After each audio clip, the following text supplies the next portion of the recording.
যুৱ সাংবাদিক ৰমজান খানৰ চৰম সিদ্ধান্ত। বৰপেটা জিলাৰ হৰিপুৰ গাঁৱৰ নিবাসী ৰমজান খানে আজি নিজ বাসগৃহত চিপ লৈ আত্মহত্যাৰ পথ বাছি লয়।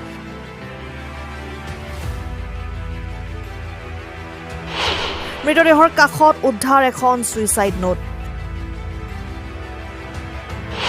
ছুইচাইড নোটত স্পষ্টকৈ লিখা আছে পিৰলা গাঁৱৰ ৰফিকুল নামৰ এজন লোকৰ নাম। ৰমজান খান এটি পৰ্টেল চেনেলৰ সাংবাদিক হিচাপে কৰ্মৰত আছিল। বৰ্তমানলৈ জানিব পৰা হোৱা নাই আত্মহত্যাৰ কাৰণ। ঘটনাস্থলীত তাৰাবাৰী আৰক্ষী উপস্থিত হৈ তদন্ত অব্যাহত ৰাখিছে।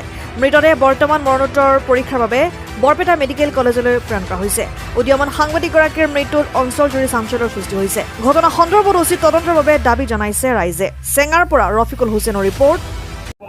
ঘটনাটোতো মানে ধৰক ল'ৰাজন বহুত ভাল ল'ৰা আছিলে, সকলোৰে মানে সহায় কৰিছিলে, কিবা বিপদ দেখাবলৈ গৈছিলে। কিন্তু ৰাতিপুৱা ল'ৰাটোজন ঘূৰিছিলে, ইফালে ৰাস্তাতে ঘূৰিছে ধৰক 9:30-10টা মানত। তাৰপিছত হঠাৎকে কিবা হ'ল, ৰুমত গ'ল, ৰুমত গৈ চিপ জড়িত লৈছে। এনেকৈ সন্দেহ এনে একো কৰা হোৱা নাই, কিবা নোটছ কিবা লিখি থৈ গৈছে।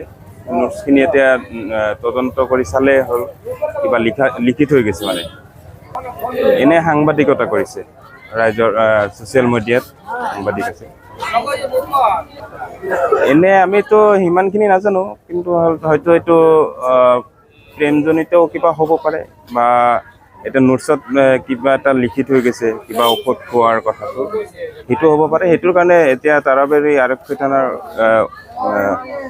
আৰক্ষী প্ৰশাসন আহিছিলে, আৰু সিহঁতে এতিয়া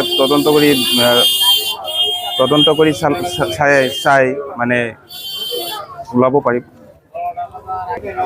ৰমজান খান, ঘৰ হৰিপুৰ। ঘটনাটো এনেকুৱা যে মই ঘৰতে আছোঁ, 12টা মানত মোৰ তাত ফোন গৈছে যে আপোনাৰ ভাতিজা ল'ৰা চিপজৰি লৈ মৃত্যুবৰণ কৰিছে। মই লগে লগে আহিলোঁ, চাওঁ যে আহি কিনে তেওঁ চিপজৰি লৈ আছে, নমোৱা হোৱা নাই। পিছত তাৰাবাৰী থানাৰ পুলিচ আহি কিনে বস্তুটো নমালে। ভিতৰুৱাভাৱে কি হৈছে সেইটো এতিয়ালৈকে গম পোৱা যোৱা নাই। মই শুনা মতে শুনিছোঁ যে কিবা নোট এটা লিখি থৈ গৈছে। এইটো কিমান সত্য মই নাজানো, মই দেখা পোৱা নাই। N24 আছাম।